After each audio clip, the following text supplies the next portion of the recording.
মনের কথা অসহায় মানুষের সেবা সংস্থার পক্ষ থেকে আজকে আমরা আমাদের একজন শিক্ষার্থী কলেজ স্টুডেন্ট আমার স্কুলের শিক্ষকরা আমরা ঋণ দিতে যাচ্ছি। এটা আমার কেয়ারে দ্বিতীয় ঋণ।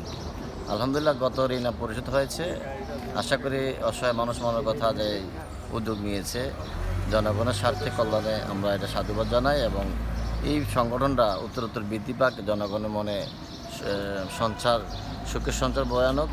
সকলকে কর্তৃপক্ষকে আন্তরিক মোবারক ধন্যবাদ জানাচ্ছি। এই সংস্থাকে আমরা যাতে এখানে লেগে থাকে সকলের এই যে মনের কথা অসহায় মানুষের পাশে আমরা দাঁড়াতে পারি, এই বলে আমার কথা শেষ হচ্ছে। আসসালামু আলাইকুম। আপনার কেমন লাগছে সুদমুক্ত ঋণ নেওয়াতে? আপনার কেমন লাগছে আপনি একটু বলেন। এখন এটা অনেক দ্রুত ঋণ এখন সহজে এটা অনেকে দেয় না, কিন্তু এটা পাওয়াটা আপনার জন্য অনেক ভালো লাগতেছে।